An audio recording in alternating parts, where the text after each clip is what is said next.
Welcome to களஞ்சியம் family. இன்னைக்கு வந்து தோரன் பாத்திரலாம், கூடவே வந்து கேரளா ஸ்டைல் பருப்பு, அதுக்கப்புறமா கேரளா ஸ்டைல் மோர்கறி, தேங்காய் அரைக்காதது, இந்த மூணும் பாத்திரலாம் அப்படியே ஒட்டுக்கா. இதுக்கு வந்து ஃபர்ஸ்ட் தோரன். இப்போ தோரனுக்கு தேவையான பொருட்கள் வந்து பார்த்தீங்கன்னா தட்டைப்பயிர் பொடியா கட் பண்ணி வச்சிருக்கிறேன். அப்புறம் சின்ன வெங்காயம், வரமிளகா, கருகாப்பிலை, கடலப்பருப்பு, உளுந்து பருப்பு, தேங்காய், கடுகு, இதெல்லாம் தேவைப்படுது. அப்புறம் எண்ணெய் தேவையான அளவு ஊற்றிக்கங்க. தேங்காய் எண்ணெய் வேணும், அது ஊற்றிக்கலாம். எடுத்து வச்சு கடுகு போட்டுக்கலாம். சட்டியில் வந்து தேங்காய் எண்ணெய் ஊற்றி வச்சுருக்கிறேன். பாருங்க, கடுகு போட்டாச்சு. உளுந்து பருப்பு போட்டுக்குங்க. கடலப்பருப்பு போட்டுக்கலாம். கடலப்பருப்பு சேர்த்திடுறேன். உங்க காரத்துக்கு தகுந்த மாதிரி வரமிளகா போட்டுக்கோங்க. இது செவக்கட்டும். போட்டுக்கலாம். தோரனுக்கு வெங்காயம் நல்லா வணங்கிடுச்சு. இப்போ கூட வந்து தட்டைப்பயிர் போட்டுக்கலாம். பொடியா கட் பண்ணி வச்சிருக்கிறேன். கொஞ்சம் வணக்கி விட்டுருங்க. வணக்கி விட்டுட்டு தண்ணி ஊற்றி மூடி வச்சுக்கலாம். இது கூட அப்படியே சைமல்டேனியஸா நம்ம வந்து பருப்பும் பார்த்துடலாம். அது பருப்பு கொஞ்சம் வேகிறதுக்குள்ள நம்ம அடுத்தது மோர் கறியும் பார்த்துடலாம். எல்லாம் அப்படியே ஒரே வீடியோல 3 ஐட்டம் வந்துடும் உங்களுக்கு. இது வந்து கேரளாவுக்கு ஓணத்தோட ஸ்பெஷலா போட்டிருப்பாங்க. தட்டைப்பயிர் நல்லா வணங்கிடுச்சு. இப்போ 2 கருகாப்பிலை போட்டுக்கலாம். வேணுங்கிற அளவு தண்ணி ஊற்றிக்கலாம்.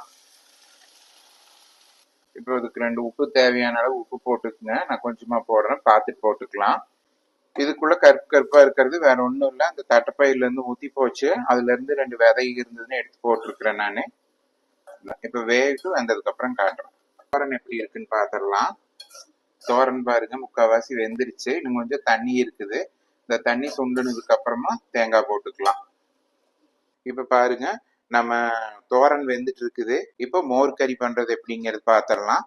அந்த மோர் கறி தேவையானது பார்த்தீங்கன்னு சொன்னீங்கன்னா, தயிர் எடுத்துக்கோங்க. 1 கப் தயிர், பூண்டு கொஞ்சமா, சின்ன வெங்காயம் ஒரு 10-20 வெங்காயத்தை கட் பண்ணி வச்சிருக்கிறேன் பொடுசா, கொஞ்சம் மிளகாத்தூள், காரத்துக்கு பச்சை மிளகா 2, வரமிளகா 2, கருகாப்பிலை, கடுகு, வெந்தயம், மஞ்சத்தூள், தாளிக்கிறதுக்கு தேங்காய் எண்ணெய் வாங்கி இப்போ எப்படின்னு பார்த்துடலாம். பாருங்க, இப்போ மோர் கறி தாளிக்கிறதுக்கு சட்டி வச்சு தேங்காய் எண்ணெய் ஊற்றி வச்சிருக்கிறேன். எண்ணெய் காஞ்சிருச்சு. கடுகு போட்டுக்கலாம். இப்போ கூடவே வெந்தயத்தை சேர்த்துக்குங்க. வந்து 2 வரமிளகா போட்டுக்கோங்க. கூட பச்சை மிளகா வந்து சைட்ல கீறி விட்டு வச்சிருக்கிறேன், அதையும் போட்டுக்கிறேன். இது கொஞ்சம் அப்படி வணங்கினதுமே பொடியா கட் பண்ணி வச்சிருக்கிற பூண்டு சேர்த்துக்குங்க. கருகாப்பிலை கிள்ளி போட்டுக்கலாம். சின்ன வெங்காயம் கட் பண்ணி பொடியா அரிஞ்சு வச்சிருக்கிறது போட்டுக்கலாம்.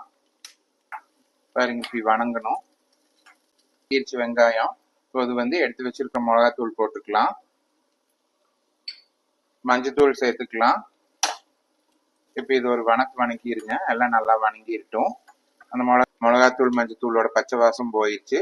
இப்போ ஆஃப் பண்ணி ஆற வச்சிடலாம். இது ஆறுறதுக்குள்ள நம்ம வந்து அந்த தயிரை விஸ்க் பண்ணி நல்லா அடிச்சு எடுத்துக்கலாம். வாங்க பாருங்க, இப்ப தயிர் நல்லா விஸ்க் பண்ணிக்கலாம். அடிச்சு எடுத்துக்கலாம். கட்டி இல்லாம அடிச்சு எடுத்துக்கங்க. தயிர் அடிச்சிட்டு இருக்கிறேன். உப்பும் கூட போட்டு அடிச்சுக்கலாம். இவ்வளவு பொடி உப்பு போடுறேன் நானு. உப்பு போட்டாச்சு. பாருங்க, நம்ம மோர் அடிச்சுட்டு வந்தாச்சு. இப்படி நைஸா இருக்குது. இப்ப இது வந்து இந்த நம்ம தாளிப்பு வந்து இளம் சூடா இருக்கிற போது இந்த அடிச்ச மோர் உள்ளூத்தி கலக்கிருங்க. உப்பு போட்டு அடிச்சிருக்கிறோம். மிக்சியில போட்டு அடிச்சிடாதீங்க. ஒன்னா மத்து வச்சு அடிங்க. இல்ல அப்படின்னு சொன்னா விஸ்க்ல இப்படி வச்சு பண்ணிக்கோங்க, கலக்கி விட்டுக்கோங்க. பாருங்க, நம்ம கேரளா ஸ்டைல் மோர் கறி ரெடி ஆயிருச்சு. இப்ப வந்து வேக வைக்கிற இந்த தோரனும் ரெடி ஆயிருக்கும். பாருங்க, வெந்துருச்சு. இப்ப இதையும் பார்த்துட்டு இப்ப தேங்காய் கருகாப்பிலை போட்டு இறக்கிடலாம். பாருங்க, நல்லா வணங்கட்டும். கொஞ்சம் தண்ணி நிக்கிறத நல்லா சூட் பண்ணி நல்லா வணக்கி விட்டுக்குங்க. அடுப்பு எடுத்து வச்சுட்டு வணங்கிருச்சு. இப்ப இதுல வந்து தேங்காய் போட்டுக்கலாம். தேங்காய் பூ எடுத்து வச்சிருக்க தேங்காய் பூ போட்டுக்குங்க. கூடவே வந்து 2 கருகாப்பிலை போட்டுக்குங்க. பச்சை கருகாப்பிலை கிள்ளி போட்டீங்கன்னா வேலை முடிஞ்சிச்சு. இப்ப நம்ம தோரனும் ரெடி ஆயிடுச்சு. வாங்க எல்லாத்தையும் பார்த்துடலாம். இப்ப கேரளா ஸ்டைல் பருப்பு பண்றது எப்படின்னு பார்த்துடலாம். இப்ப வந்து பாத்தீங்கன்னா அதுக்கு பச்சைப்பயிர் பருப்பு வந்து 1/2 கப் எடுத்து வச்சிருக்கிறேன். தேங்காய் 3/4 கப்பு, கருகாப்பிலை, மஞ்சத்தூள், பச்சை மிளகா, சீரகம். இப்போ எப்படி பண்றதுன்னு பார்த்துடலாம் வாங்க.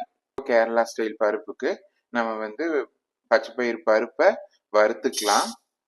வெறும் வடக்கல் வச்சு வறுத்துக்கலாம். நல்லா செவந்து மணம் வர்ற வரைக்கும் வறுத்துக்குங்க. பாருங்க, இப்ப பருப்பு வறுத்தாச்சு. இதை மாத்தி கழுவிக்கலாம். இப்ப வாங்க, வறுத்த பருப்பை குக்கர்ல போட்டு வேக வச்சுக்கலாம். கழிஞ்சிட்டு வந்திருக்கேன், வறுத்து கழுவியாச்சு. குக்கர்ல போட்டு வேக வச்சுக்கலாம். இப்ப பாருங்க, தண்ணி ஊத்தி மூடிடலாம். 2 விசில் விட்டுக்கலாம். பாருங்க, பருப்பு போட்டாச்சு. விசில் வரட்டும். நம்ம இது விசில் வந்து ஆடுறதுக்குள்ள அரைக்கிறத எடுத்து அரைச்சிக்கலாம். பாருங்க, அரைக்கிறதுக்கு 3/4 தேங்காய், 4 பச்சை மிளகாய் எடுத்து வச்சிருக்கிறேன். மஞ்சத்தூள், சீரகம், கருவேப்பிலை இது போட்டு அரைச்சிக்கலாம். நம்ம பருப்பு வெந்துருச்சு. இதை எடுத்துடலாம். இப்போ இது கூட நம்ம அரைச்சி வச்சிருக்க அரைப்பை போட்டுக்கலாம்.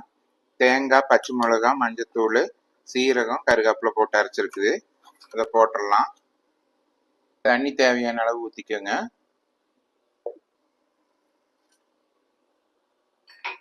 இதை கலக்கி சும்மா ஒரே ஒரு கொதி மட்டும் கொதிக்கிறதுக்கு விட்டுருங்க. இன்னும் கொஞ்சம் தண்ணி ஊத்திக்கிறேன் நான். இப்போ கூட உப்பு போட்டுக்கலாம். போட்டுக்குங்க. நான் கல் உப்பு போடுறேன். உப்பு உங்க டேஸ்ட்டுக்கு தகுந்த மாதிரி போட்டுக்கோங்க. பாருங்க, இப்போ இது நுர வந்துருச்சு. இப்போ இறக்கிடலாம். கருவேப்பிலை 2 கிள்ளி போட்டு இறக்கிக்கலாம். அவ்வளவுதான். இப்ப பாருங்க, கேரளா ஸ்டைல்ல தோரன், பருப்பு, மோர்கறி 3 ரெடி ஆயிடுச்சு என்னோட ஸ்டைல்ல. இது உங்களுக்கு பிடிக்கும்னு நினைக்கிறேன். நீங்க எல்லாம் ட்ரை பண்ணுங்க. உங்க ஃப்ரெண்ட்ஸ் கூட ஷேர் பண்ணிக்கோங்க. எப்படி இருந்ததுன்ட்டு எனக்கு கமெண்ட் பண்ணுங்க. அப்புறம் ஃபர்ஸ்ட் டைம் பார்க்குறவங்க சப்ஸ்கிரைப் பண்ணிக்கோங்க. மறக்காம அந்த பெல் பட்டன் அமுத்திக்கோங்க. அப்பதான் நான் போடுற வீடியோ உடனுக்குடனே உங்களுக்கு கிடைக்கும். தேங்க்யூ.